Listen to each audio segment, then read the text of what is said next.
Я как-то начинал работать самостоятельно в начале 90-х, и довольно сложно было найти какую-то компанию, команду для работы. У нас это не тот случай, как у Леонида Хоботова, когда у них вот была группа единомышленников. В наше время это уже казалось как-то противоестественным, такой разброд был полный, там, перестроечные, постперестроечные эти времена. Каждый выживал как мог, зарабатывал как мог. И я, чтобы как-то удержать себя в хорошей такой форме, но профессиональной, придумал такой себе тренажерный зал. Вместо тренажеров я взял там себе команду, набрал из хороших, уважаемых многих художников.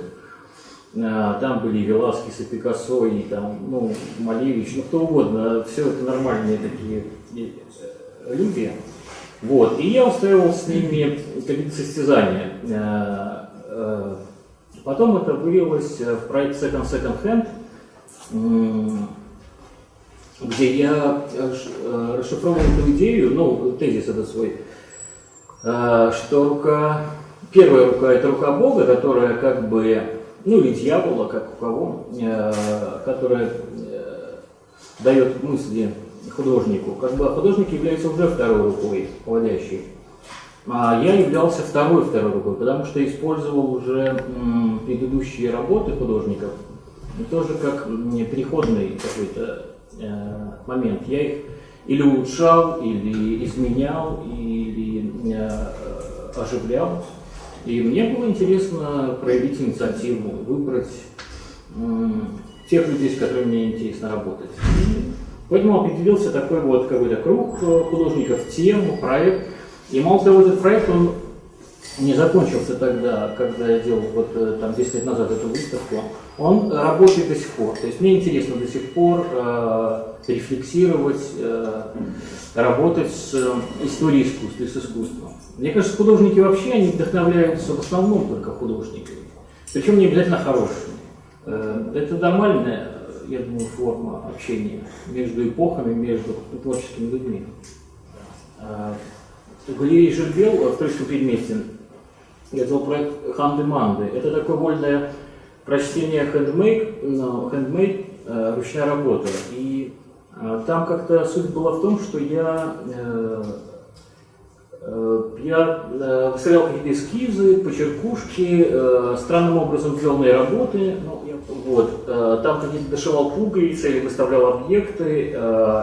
Потом одновременно я исследовал какие-то проблемы художественного восприятия мира, зрения. То есть мне интересно было тема дальтонизма, потом слепоты частичной.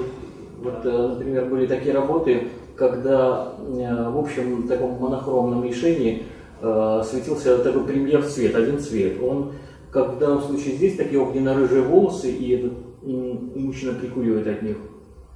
Когда вот физический цвет становится метафизическим каким-то явлением. Ну, потом мне показалось это очень забавно, в принципе, такая философская большая проблема, дилемма решается благодаря дальтонизму. Например, самая главная война вот красных и зеленых, это там мясоеды, вегетарианцы, большевики там, и какие-нибудь там либералы, все что угодно. У дальтоников она отсутствует просто. У них этот передел мира для них не актуальный. Он у них сливается, и в этой борьбе они одерживают полную, то есть победу. Они просто не замечают эту такую важную проблему для нас. Проектов, в общем, было разных довольно много. Вот был проект «Конец света» для Киева я делал. Это такая коллекция артефактов и свидетельств наступления конца света.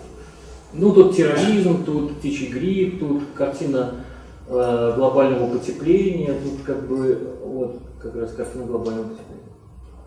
Вот эта вся смена власти и ценностей, она как-то была отражена. Было еще 2 видео в этом.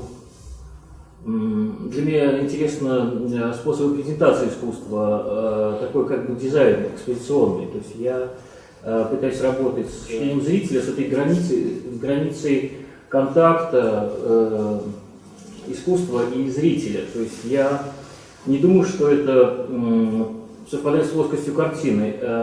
Можно хитрить, пускать зрителя внутрь и там его окружать своими образами, или наоборот выходить, ну, делать интерактивным свое сообщение. Это, ну, представляет интерес большой. Серию «Охота на Минотавра» называлась. Это 3 панно, ну, монументальных, довольно больших, там 3 или 4 они были метров, и даже больше.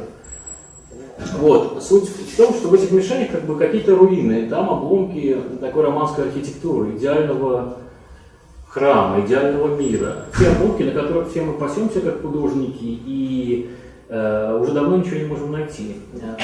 Мы, как художники, мы вот в этой роли охотника. Мы охотимся за идеей, за сюжетом, за образом.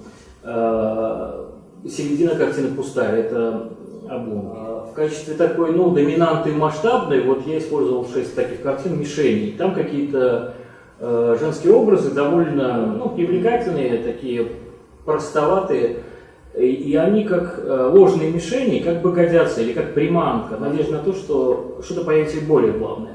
Где, на ваш взгляд, должна заканчиваться та свобода выражения у художника, и вот где та грань, за которую нельзя переступать, возможно ли это?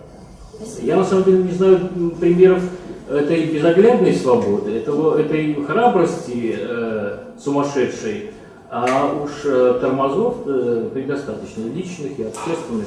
У вас, ну, довольно много проектов и довольно много работы именно с искаженными лицами, там, где несколько глаз, где рука держит как будто бы глаз. Откуда вот такая трансформация зрительного образа идет? Ну, это такие детские болезни, которые мы проживаем во взрослом возрасте. Мы же все тут действительно проспали сериализм и все остальное, и когда весь мир этим переболел, мы это там как-то честно переживали. Вот. И, наверное, это вот такие последствия. А потом это интересно, ведь трансформация — это тоже метод шока, метод этой патологии, метод какого-то исследования, переиначивания, переназывания мира. Что для вас безобразно и не может являться предметом искусства, если есть нечто такое, что не может являться? То, что тебе становится интересно, то и приходит из мира. Вот до чего ты дорастаешь. Ведь вся полнота, она существует всегда, каждый минут вокруг нас. Но мы что-то не знаем, не замечаем этого. Потом все это начинает нас окружать. И в зависимости от строения, состояний, наверное, внутренних в том числе, человеческих просто, ты начинает интересовать вопросы агрессии, там, патологии. Это форма, это протестная форма, это серьезный потенциал для художника. Ты можешь его использовать гораздо эффективнее, чем сотни разговоров про красоту. Это короткий путь иногда к цели.